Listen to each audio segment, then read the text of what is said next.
So in my mind, if I could get to 5,000, I had like freedom, you know? So what really got me into real estate was the idea of building residual income from rentals, and then the equity pay down over time of leveraging the properties and being able to leverage other people's money, and then the equity appreciation.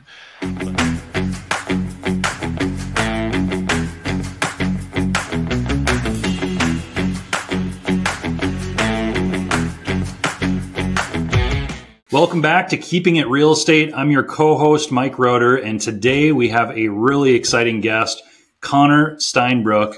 Connor has a truly inspiring story, and Connor is the founder of a real estate organization with over 2,600 real estate agents. He sold approximately over 12,000 homes over the last year with his team, and he's going to share his story of perseverance and his relentless pursuit of excellence with us today. So with that, Connor, we're super excited to have you on the show.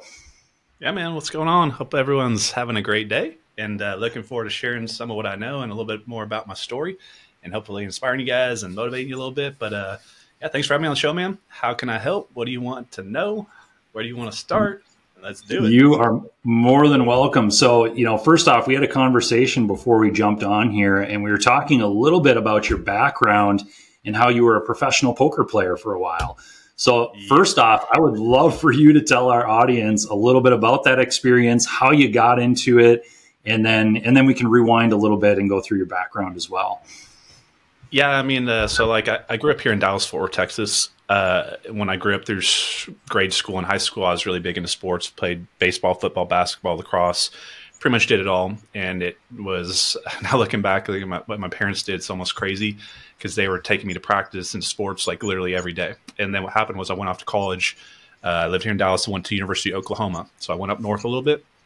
And then as all my sports activities kind of died off, I had a lot of extra time, I guess, is where this kind of filled the void. So during that time window as a freshman in college, the online poker boom started. So Chris Moneymaker, some of you guys know that follow the story, satellited into the big main event tournament for $40, and then the $10,000 main event seat, and won it and made like $2.something million. It created this huge online poker boom. And so basically I was a part of that, and every kid's head in America exploded and said, I got $40 from my mom, I can do this too. And so I started playing for pennies and dollars and tens of dollars, and I just worked my way up from the lowest stakes to where I was playing some of the highest stakes games in the world. And I did this professionally for about 8 years. And then what happened was in 2011, government regulation kicked in. Now, some of you guys can go on the internet and type in Black Friday.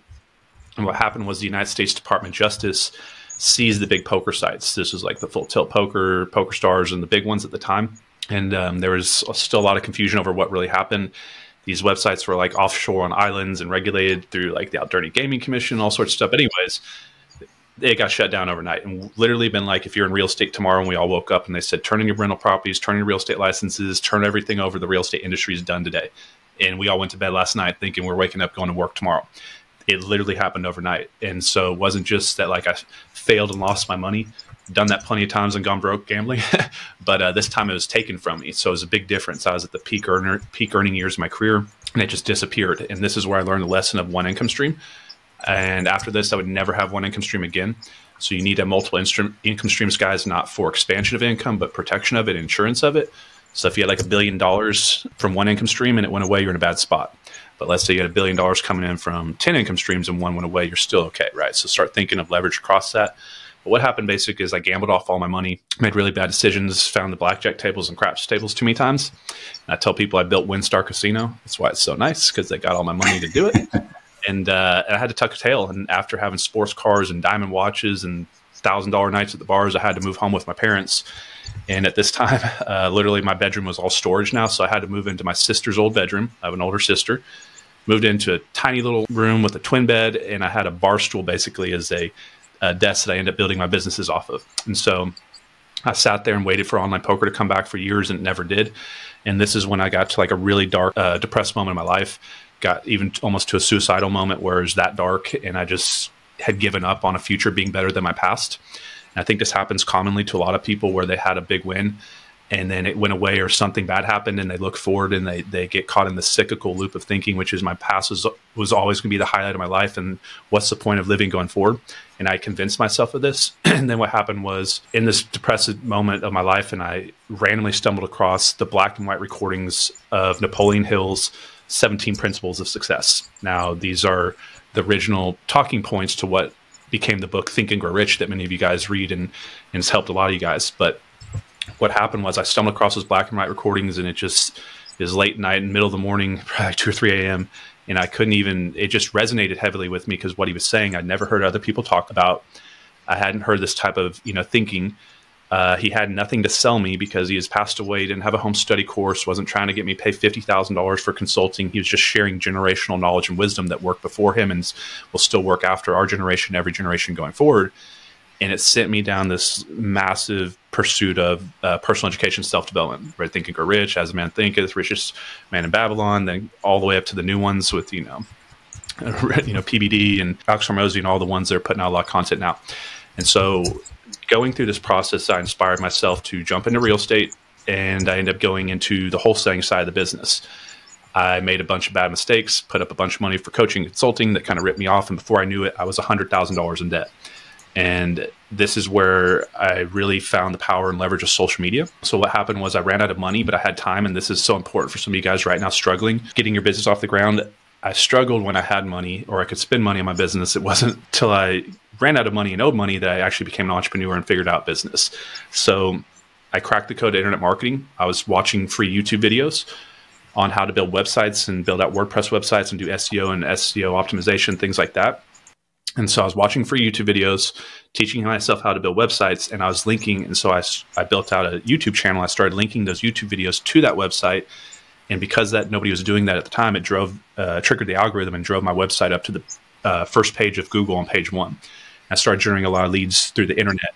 And I started a wholesaling business. I started doing a bunch of wholesale transactions with houses. Then I moved into fixing and flipping business as I started having more working capital. And I did this where I was flipping 8 to 12 houses at a time. And then I started building my rental portfolio. And then I realized it was cash flow. It wasn't as much as passive as what I was looking for. So I transitioned a lot of that into owner finance notes, and I started selling them on notes, which gave me working capital on the front end. I brought all that down payment money, still held that cash flow position, but I'm now a lender and not an owner of the property, and it avoided me a lot of expenses on the back end. So now, like if an HVAC goes out, I'm the lender, not the owner of the property. So I was in the creative financing space for a little bit. And then what happened was I started a new YouTube channel called Investor Army. Now that Investor Army channel, when I was highly active on it, was a top 10 residential real estate investing channel in the country. And all I did was start teaching people, here's the problem I had in my business or just had, here's how I solved it. And I just was genuine, and kind of that's all I did. I didn't have the best lighting, best audio, but that channel kind of took off. And then that's when everybody started reaching out to me about EXP Realty. And that's when everybody's like, have you heard of EXP? And for like 2 years, I kept blowing people off. I wasn't a licensed real estate agent. I was a full-time real estate investor. And what happened was I was speaking at an owner financing investment conference in Mississippi. And the number 1 team leader globally at EXP, he's now the number 2 leader, but at the time he was number 1, was speaking at that same event. And I got put into a speaker's house for like 3 days with this individual, and I couldn't really escape. And that's when he showed me the type of residual income he was making. He's showing me all sorts of stuff that I didn't know before because I never really opened my mind or gave anybody a chance to really show me the model. And he showed me he was making 6 figures a month in a residual income stream. And I was like, you proved to me how to do this, and that's real. And I will go get my real estate license, and I will start building this with you. And that's what happened. And so late in December of 2017, I got my license right before 2018. Right before 2018 started, I think. And then my first year, I joined EXP. I recruited like 40 people, and it turned into over 150 agents. My second year, we doubled to over 300. Third year, we doubled to over 600. Fourth year, we added 1,000 agents and went to 1,600. And currently, right now, today, we're at almost 3,100 agents globally. And the final number should come out for the end of the year. We're either going to, I can't really say because we're public traded, but going into the last month of the year, we were ranked number 2 out of just under 90,000 agents. So it's been a kind of crazy road from online poker to life falling apart, stumbling into personal education, self-development, leading me down a path of growth. And a decade later, so to where I'm at now with successful investing business and, the EXP organization. But that's kind of how I got here, and I'd be glad to go into any parts of that or anything I can on any of these things that I just went over. But that's kind of my story. Definitely. Well, that's a really inspiring story, and I appreciate you, sharing the part where you had that huge setback back in 2011. And I'm curious, Connor, when that happened, it sounds like you were, pretty down, depressed for a pretty significant amount of time. How long did it take you to shift your mindset, to find that Napoleon Hill book, and to really start to change things around? Yeah. So this is something that's important to go over for you. Any of you guys that are stumbling in this path of personal growth, law of attraction, law of vibration, manifestation type of stuff. So I had decades ago been given the book or the movie, what's called The Secret by my mom. So I got all hyped up on the law of attraction back in my poker career, and I never really made a big effort to learn it or understand it. I just thought if I could just sit there and, wish things into existence, I would just have it all. And I think a lot of people go down that path and they kind of dabble in this type of thought process or in personal growth. And they also do this with goal setting, but they never fully follow through. And a lot of times it gets darker before it gets better. And so from the day that I started my business and kind of got into personal education, I worked 1,100 days straight without a single day off. So I originally set a goal to work 1,000 days straight because I got myself into a little bit of debt. And I was like, well, what's the fastest way from all the pain and suffering I feel daily and the life that I don't see worth living to get away from this? And it was all day, every day. So now I guess it's a cool thing as time came by, and social media is like a cool thing to grind. At the time, I wasn't doing it to be cool. I was doing it because I was scared and I was in fear, and it was survival. It's like if I threw you off the ocean, you're not swimming all day long because it's fun or, because, you want to, just because you have to, otherwise you die. So I was in a survival mode, but I was reading books, multiple books a month. I was listening to any podcasts I could. I was going between properties. Like I get in my car and turn an audio or podcast on. And it was a good four or 5 years before I really had major breakthroughs of this kind of investment in personal education and development. Now, a lot of people are expecting, to start going down this path and seeing major results like right away. It's probably not going to be that way. You're probably going to make some mistakes. You're going to go backwards before you go forwards. You just have to stay convicted in your belief that what you're doing is you're changing your future by changing who you are today. So I knew if I just kept building skill sets and I kept adding value to myself and I kept going through problems and figuring out how to solve them, that eventually I would figure out how to not get myself into so many problems and not have so many setbacks. I'd pick up enough skill sets and I'd build enough relationships that at some point, I don't know when or I don't know how, but it's all going to align, it's all going to pay off, and it's all going to manifest later. That's all I kept saying is I just show up every day, control my activity, and and be aggressively patient, meaning work hard every day aggressively, but be patient to let it happen over time and not to put so much pressure on when will it happen. Because I think this is what causes a lot of people to have like burnout and frustration and, they're not having success when they want. And my opinion is it's like if you're frustrated or burned out, that's, really when you think about it, it's an entitlement to having something that you haven't earned yet. And I had to go through this process with myself at one moment where I was like, I'm putting all this time in, I'm working sun up, sun down, been doing this for years, I'm still broke, I've got nothing. And in my mind, I deserve to have $1 million. I deserve to be rich. But the reality is my mindset's based off of what I know I've sacrificed, but I'm saying this sacrifice that I know I've felt in pain through deserves to have this. But the world says it has not yet, because the sacrifice you put in has not resulted in the outcome. It's not in your bank account.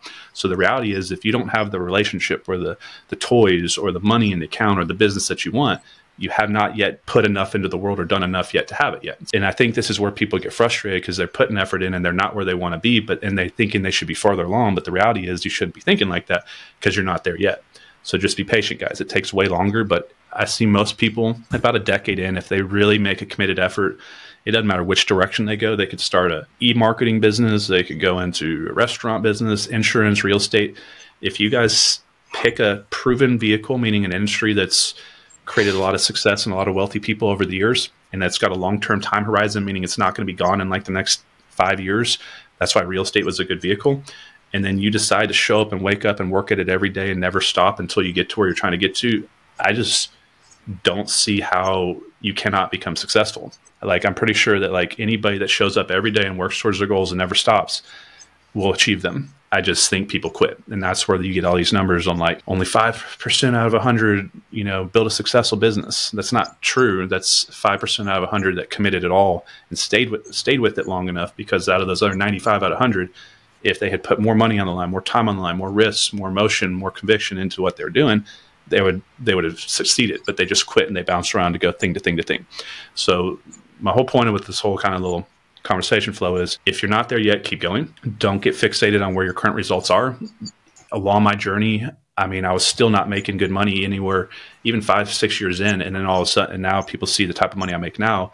I wanted to quit that whole way. And so our reward comes from pushing past wanting to quit when we don't see that great future on the near horizon. And it seems so far away or maybe never going to happen. And I can tell you that the success I have at many points along my journey, I could not see it happening, even though I had to keep convincing myself it could happen. And that's what you need to, guys, keep convincing yourself. Even though you can't see it, you have to believe it can happen, and that belief will keep you moving forward each day. And if you move forward each day enough days in a row, someday you'll wake up and you'll have what you want. That's such great advice. Such great advice, just to stick to it and be, persevere through the tough times. Like you said, you stuck with that personal development after your downfall in online poker for 4 to 5 years before seeing some massive results. And like you said, that happens in business, that happens in, people's personal lives and their careers. I think some people just give up too early. And so just stick with it. I'd love to hear, Connor, too. Do you still focus time and energy on personal development? It seems like you're the type of guy that would.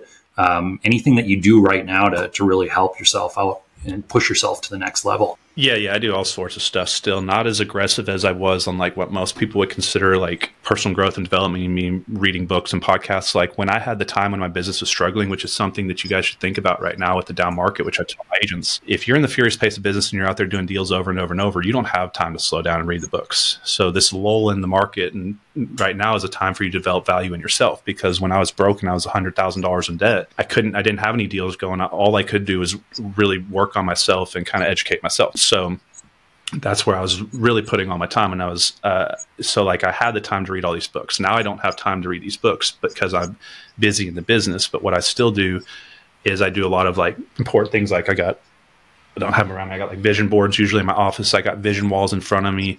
I'm doing affirmations. I've got morning routines, not as active as I used to be on like specific ones, but, and I'm still listening to, like podcasts when I can and still reading when I can. I'm just not like reading, 4 to 6 books a month, like when I was the only thing I was doing, but, I'm avid in, fixing my life in all sorts of ways, physical, mental, relationship wise, faith goals, community goals. I work on all these, so like, I follow pretty along what I need to be doing on like the personal education, self-development side. The one thing I probably just don't do as much of as I did when I was really getting going is reading books front to cover.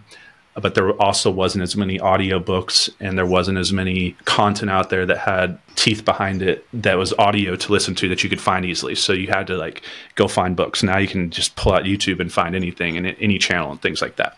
But real big into visual goal setting, tracking things visually, having awareness words around, like if you looked at my desk, it's just like notepads and sticky notes and just like everything's broken down, color coded all across the walls, everything around me. But so yes, still highly involved, just not like on the mass accumulation of new information. I'd say more just like on the implementation of what I currently already do as like a routine and habits. But I'm not, and I'd like to gain more information on certain things, but I'm more selective on if I am pursuing a certain topic, just like we were talking about before with like multifamily. I'll find a specific new thing I'm going to be putting time into, and I put a lot of my focus on that, and I aggressively educate myself on that.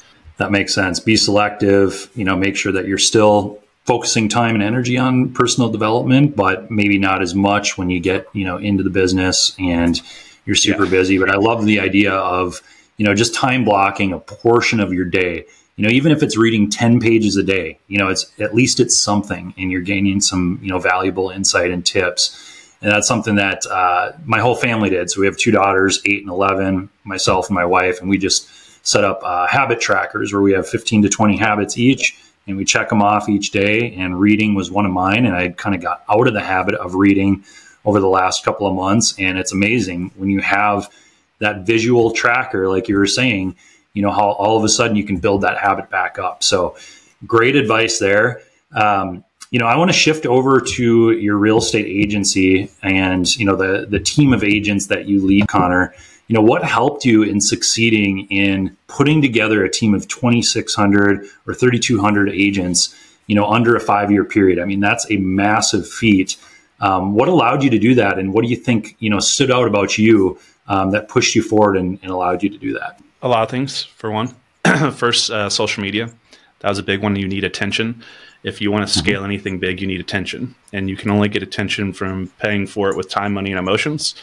So you either have to go trade your time and go meet people one by one, or trade your money to do something where you're going to like run paid ads to create forced attention or something like that. So if you want to build a big business, for one, you need a big footprint. So you need a large market share. So the thing about the EXP model is it's a global model now operating in over 20 countries, over 2 million agents in the global population. So if I was trying to build a big business in a local city as an independent broker, it'd be almost impossible to build a business the size that I have, but I had a large market share and a large market population. So like one of my mentors would tell me, if you build a successful business locally, you can make $1 million. If you build it same business in multiple markets, you can make multiple millions. If you build that business globally, think about like McDonald's or something that's in all these countries, you can become a billionaire. And all it's saying is the same vehicle or market plan or business that works here locally, if it can scale, you can scale massively. But many people don't build businesses that are scalable. So that's the one thing I chose, a business that has high scalability to it, which is an override network marketing type of business model. It's a 7-tier model. And it's sad for me as someone who's been through a lot of the business learning lessons to see how many people, when they're approached with an override growth model, they're like, oh, is that an MLM or is that one of those pyramid scheme things? And it's very sad, the education level out there of entrepreneurs, which is when you really look at it, I believe the network marketing model is the most efficient business model and best business model for both the company and the person within the company ever created in business. And I can back it up with all sorts of numbers, stats, and statistics. So like if you think about like growing a big company on the growth side for the company side, what's the biggest hurdle? Is liabilities. Why do big companies traditionally in the past go out of business? Well, they have sunk costs. They have huge buildings they have to take care of, massive employee forces, and then they can run out of business because they're paying their employees based off salary. Now think about like a revenue sharing business or a profit sharing business where, for example, my brokerage, if an agent sells a house, 20% comes in the company, they take a percentage of that and they pay out the revenue. So they don't have to have this huge employee force amount of money on the back end to pay them out because they're paying from incoming revenue streams. So you have less money you need to run the business. You have way less risk because you're not sitting there tied to it, and then has way higher scalability to it because let's look at like on the growth side, first an individual like myself inside the company. How hard am I going to work if I know I can build a 7-figure income versus work for 25 years and maybe go from like 70,000 to 125,000? So you're going to attract better talent to your company because people are not capped because of their efforts. You're going to tell me I'm going to work as hard as I can at a company that's going to cap my growth. There's no way you're going to attract talented people to it. So they attract people. And when you can build out a big business like this, you know, you're going to attract way more talented people. And then so you can also inside a company like that, build these big incomes and have the lifestyle that you want. And it has to do with leverage. If I was to run a business on my own, I would be having to handle all the legal side. I'd have to handle all the accounting and the CPA work. So for example, like you guys probably know, having thousands of units in your businesses, like what would a bill be to have an accountant do your stuff for you for like a year? It's tens of thousands of dollars, even for like a small business usually. So could you imagine doing, 10,000+ transactions a year? How much expense this avoids? I pay EXP $85 a month. So what they do is they take all the management side of the business off. I'm not in the paperwork side of the business. I'm not in the accounting side. I'm not in the legal side. I don't carry any risk. So I saw it as a business that I could grow globally with a mass market share, that I didn't have to handle the management side, the paperwork and the expenses of doing that. I didn't have to carry the legal because I'm not the broker and it doesn't come on me. I'm not the one having to carry the errands and emissions insurance and all that type of stuff. And then it was something that I could grow remotely from home, that I had a big network that I could already tap into because I had been building it through social media. So a lot of things just kind of aligned. And then it also, just being an investor, there's a lot of reasons to go get a real estate license anyways.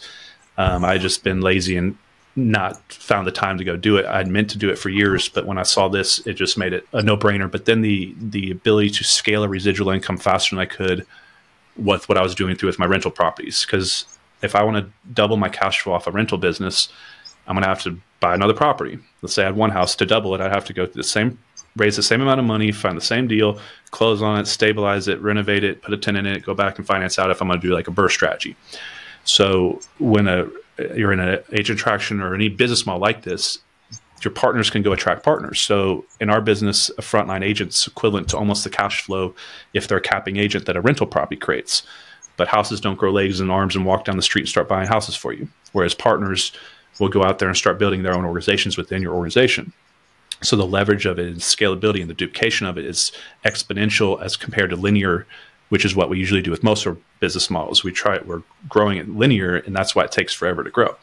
Whereas here you have agents. So now every day I have over 3,000 people that if they want to attract agents to the business, and they do, and those agents sell houses, I get paid on it. So those are a lot of the things that I kind of looked at when I made the decision. But super, super powerful model. I wish more people, the stigma wasn't surrounding it. Yeah, I think a lot more people would kind of change their lives and go about taking this path. That makes sense. Well, I appreciate you sharing that. And let's shift over to, real estate investing. So obviously you invested in real estate, after you left the poker scene, and then you got into, the real estate agent arena. We were talking a little bit before this, how you still invest in real estate. What benefits do you see in the real estate investment world? What assets have you been investing in? And then also, I think it's really important for real estate agents to hear out there, the additional benefits that real estate professionals can get from a real estate investment. So if you could speak a little bit on that, Connor, that'd be great.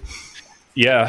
So after kind of my poker career disappeared, I was flailing and I was trying to figure out what the next path of my life would be.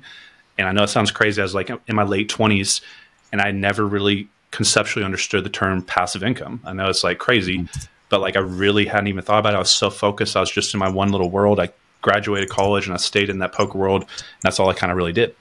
And then when I started really figuring out, I started reading all sorts of books, Rich Dad, Poor Dad, and started reading business books and starting to really understand, 3 different income streams we have in business: active or time traded, equity models, or residual income. And then everything I was doing didn't have the 2 that create wealth. So why 99% of the world never create wealth is they stay in the active income or time traded income model. This is where you're trading your time directly to create that income. This is sales of any type, houses, insurance. This is a job 9 to 5. This is flipping or wholesaling. You can make $1 million a year in any of those, but as soon as you stop putting time into it going forward, your income goes to zero. So it's tied directly to your time and you run out of time. So why I went into real estate was the other 2 income streams, which are equity and residual income. And the reason why wealth is created through these 2 in relationship opposite to the first one is the way that it plays with time and avoids time differently. So if you think about equity, let's say you had a couple rental properties and a couple stocks and you're driving home and you get hit in a car wreck and you go into a coma. And now wake up 12 months later, but the markets had risen and they'd gone up 20%. Now, what does that actually mean? It means because you were sleeping, you couldn't have put time into your business or traded time into it. So you've allocated 0 time, but you're now wealthier. So what that means is equity has an expansive nature to it, but it also has the ability to go down. So you got to be careful because it's risky because you can lose if you're in equity positions. But if you time a market or you time the right investment, equity can expand without your time into it. So you're trading your time while all these equity positions are expanding behind you, going out there and putting yourself in more equity positions. Now, then the big one that I wanted was residual income, which was the ability to have my money and time to go spend it.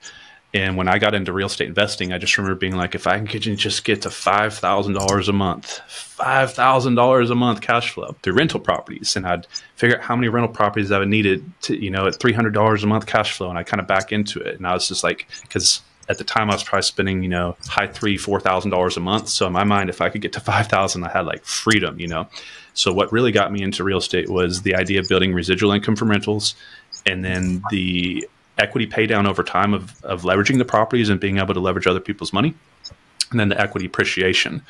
But also just the ability to focus. I really started focusing on why I had made mistakes up until that point in my life, which I was focusing on time traded income streams to try to get wealthy. And that didn't work very well. So I started focusing on equity and residual income. Now, the problem was you need money to control equity positions in most ways that you do it. So I had to start out wholesaling, and I also had to be financeable to control properties.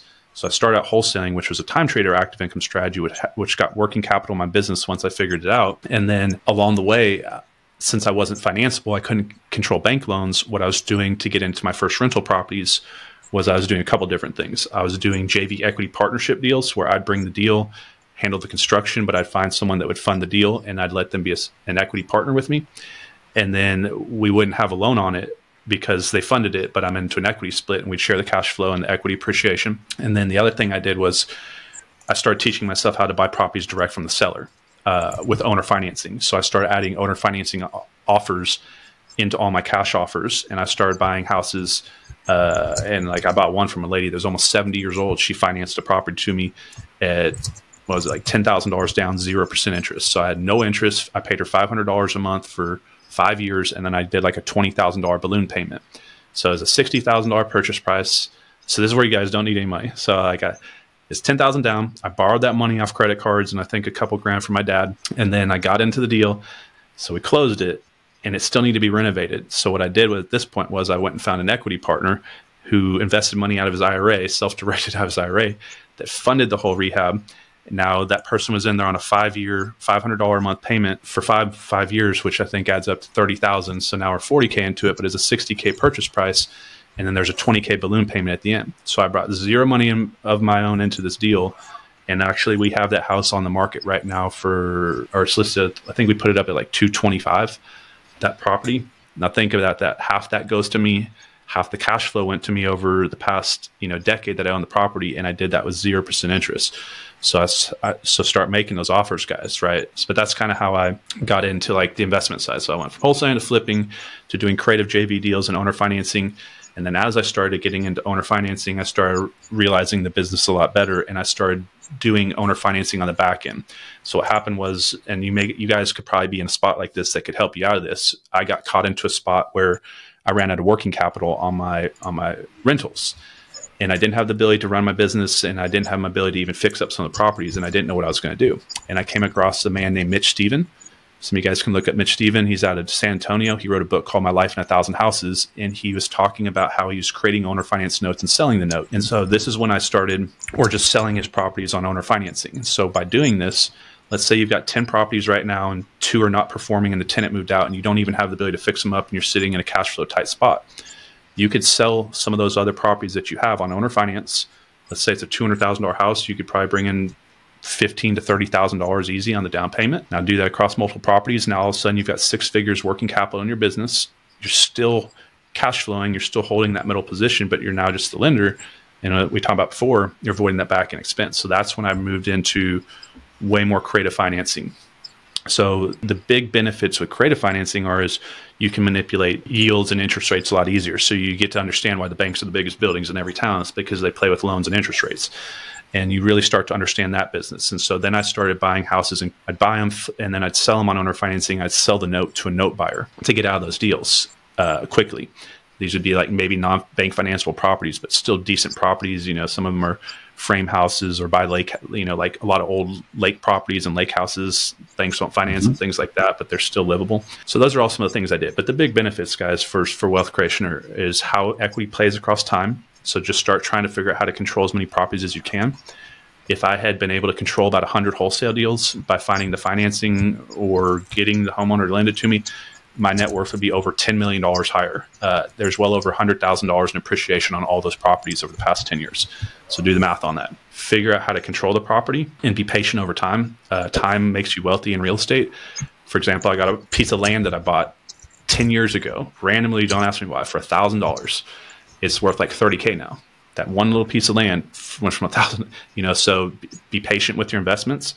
So if you are flipping and wholesaling, just know that you have to do something that has time to it, that has equity tied to it, because that's where the real benefit is, because you're not going to be able to scale your flipping and wholesaling business forever. And then even if you do get it up to $500,000, $1 million a year plus, you're going to want to escape it as soon as you can. And there's going to be no turn off switch at some point unless you start acquiring real estate to keep your income there once you stop putting your time into it. But you're going to, even if you run a big business, but you're slaving away at it, you need an escape plan from it. So you're going to have to build some type of residual income that keeps coming in after you're done trading your hours into your business. But that's just kind of how I see it and how I kind of built mine out.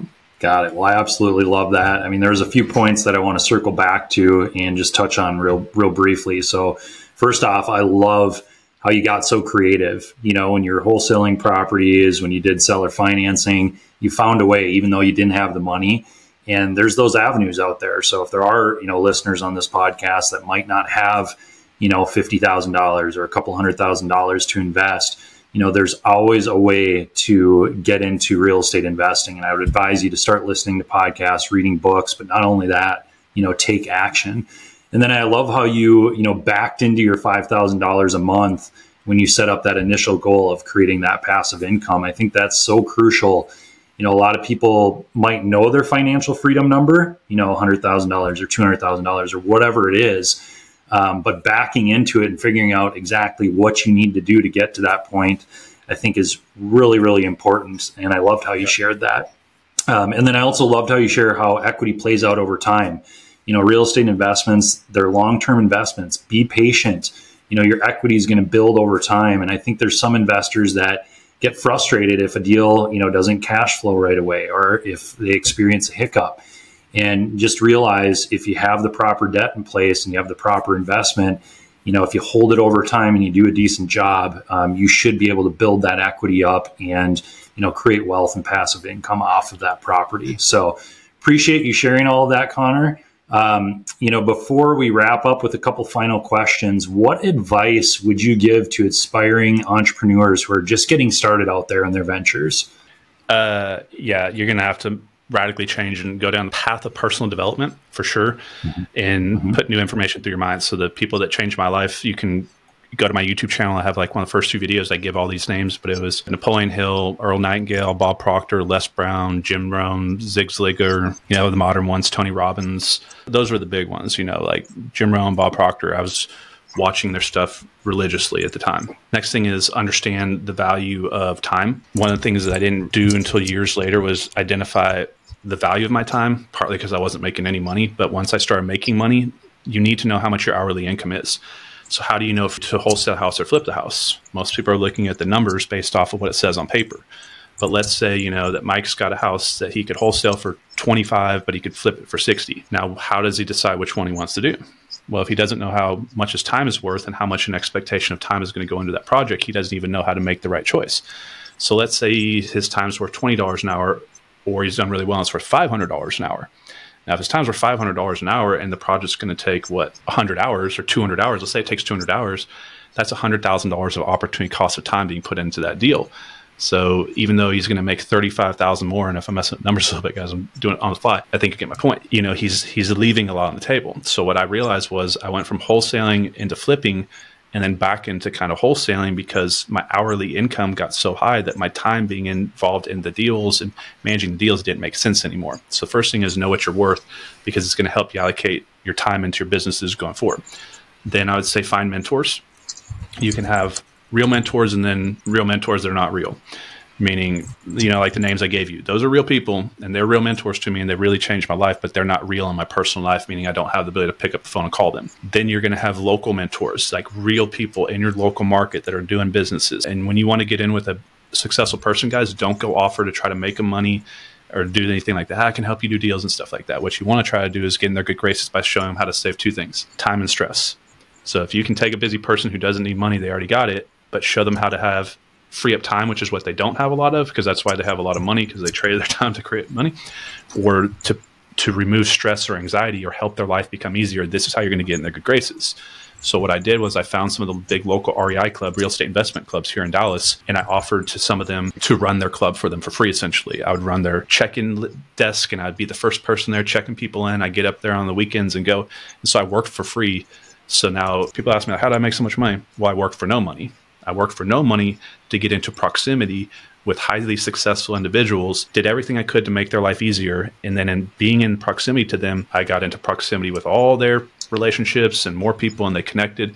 And then I did this for the first couple of years of my career. And then this is where a lot of them really helped me and I helped them. So I would say get a mentor, personal education, and then I would really focus on your physical health as well. I got videos on my channel talking about your physical vitality. I could never have accomplished what I did financially without being in good physical condition. I wouldn't have been able to work the amount of hours. I couldn't have carried the energy through the end of the day. So fitness is a big impact, has a big impact on your business, guys. And we're not talking about just so you look good. We're talking about for fundamentally building a business. You're going to have exhaustion issues. You're going to have, so start thinking about your diet, your hydration, your sleeping patterns.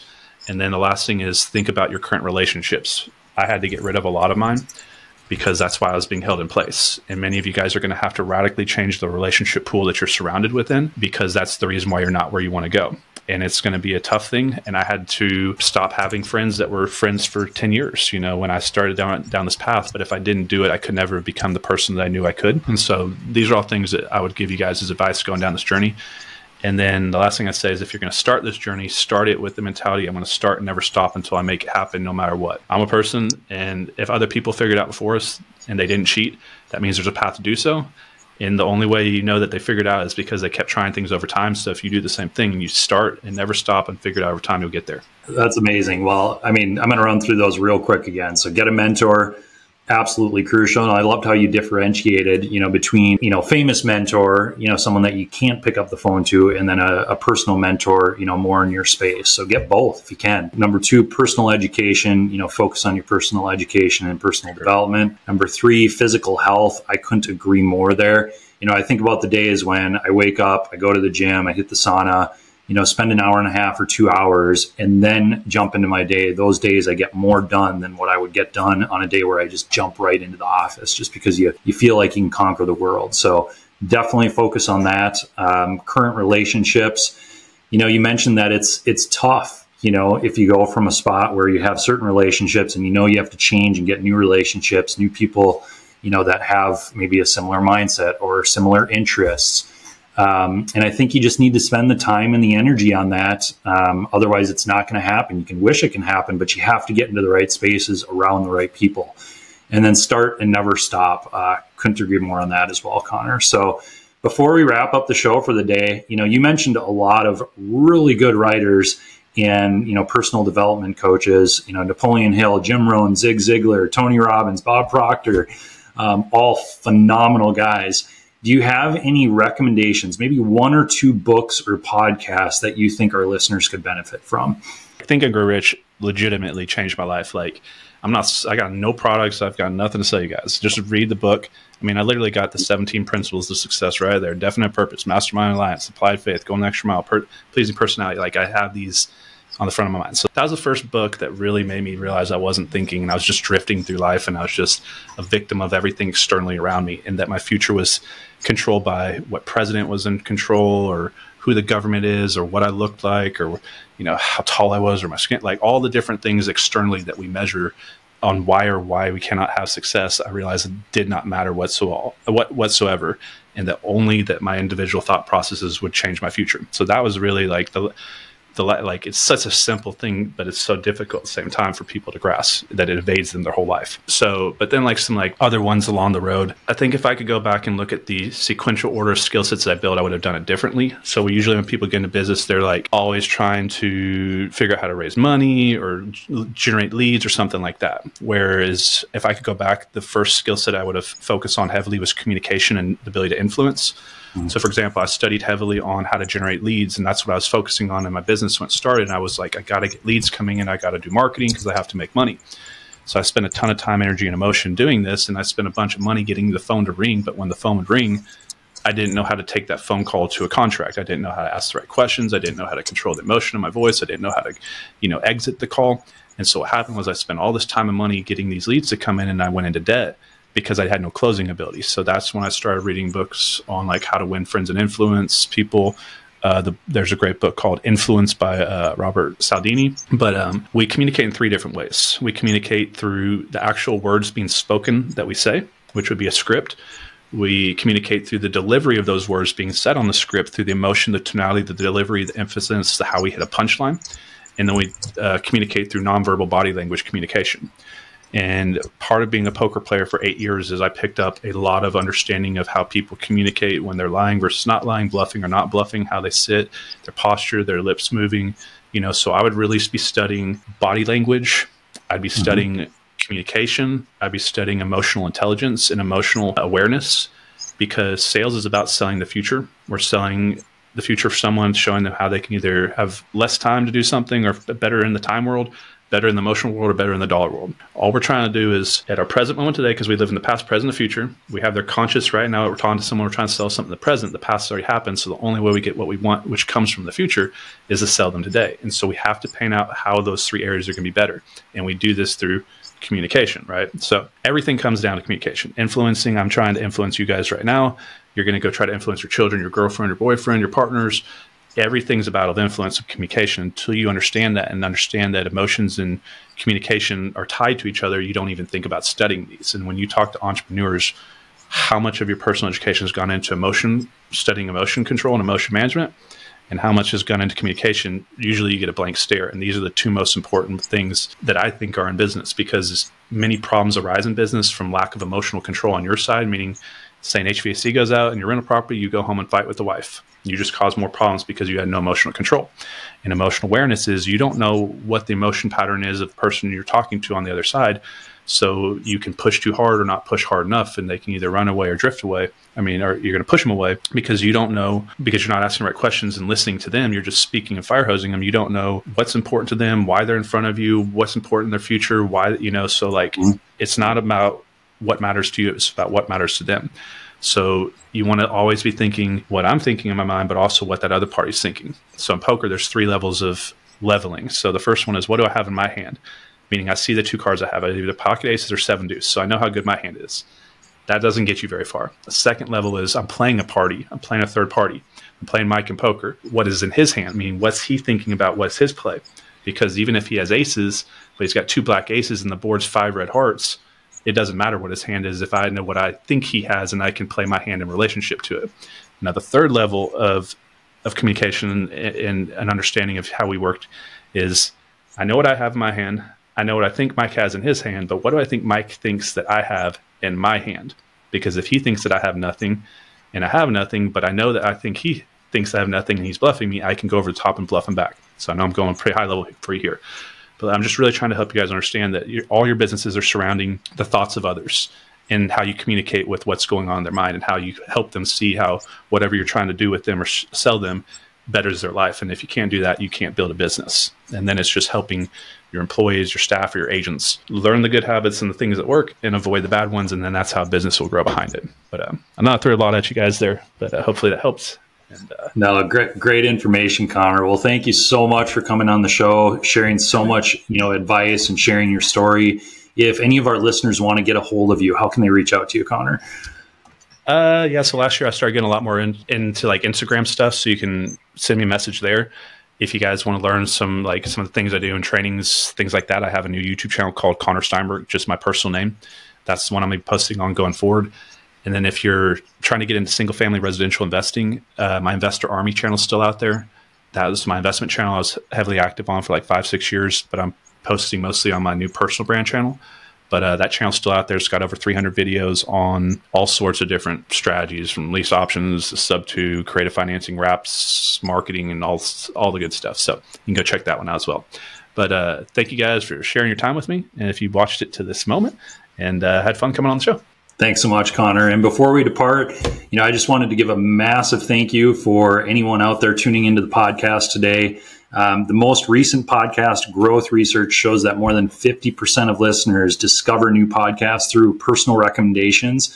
So the way that we can grow this show and keep bringing, fantastic guests on the show is if you share this with friends. So we truly appreciate any referrals, anyone that you share the show with. And again, until next week, we encourage you to go out there and do some personal development, read some books, listen to some podcasts, and have a happy new year.